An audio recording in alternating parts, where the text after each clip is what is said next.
Well, good morning, church. Today is Christmas Eve, and I'm sure that your homes are like mine, where today is filled with joy and anticipation and excitement for all of the family traditions and for coming to church tonight, and of course, for opening up presents. And I know that in my home, oftentimes when my kids are excited, and even when I'm excited, excitement leads to action. And then sometimes when there's so much action, sometimes it leads to an accident. Oftentimes I see my kids getting so excited that they're running around and they're bouncing off the walls, and then sometimes that turns into an accidental bump, and then a bump turns into a push, and then maybe a push turns into a harsh word, and somewhere in the mix there are tears and feelings are hurt. Now, one of my favorite teachings of Jesus actually talks about this progression, and it reads from Matthew 5, 38 through 42 like this. You have heard that it was said, an eye for an eye, a tooth for a tooth. But I tell you, do not resist an evil person. If someone slaps you on the right cheek, turn to them the other cheek also. If anyone wants to sue you to take your shirt, hand them over your coat as well. If someone forces you to go 1 mile, go with them 2 miles. Give to the one who asks you, and do not turn away from the one who wants to borrow from you.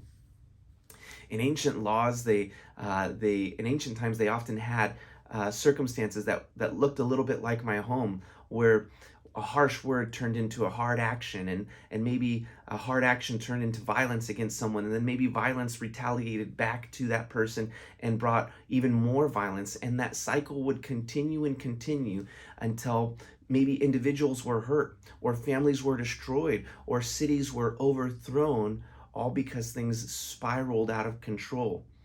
And what we see that God offers his people is God offered them a way that would limit that.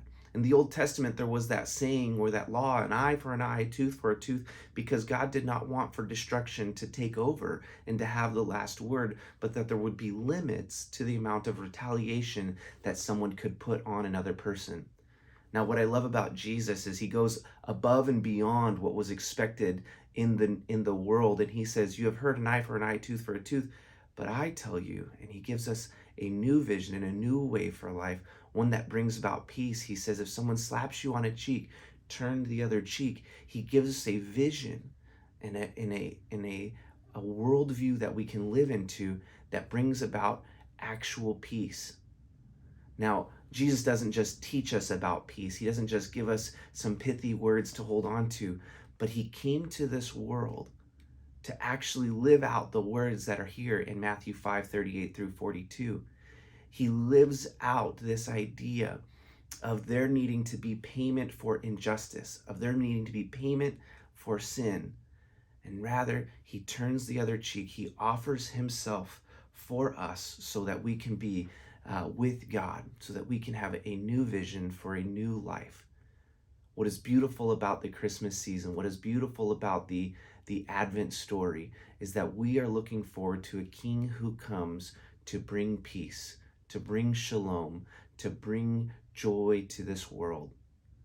I look forward to seeing you guys tonight in our Christmas Eve service, and I look forward to hearing about all the ways that you guys are excited about this holiday season, and I pray that we can continue to keep our eyes on the gift of Christ, on the person of Christ, the one who brings peace.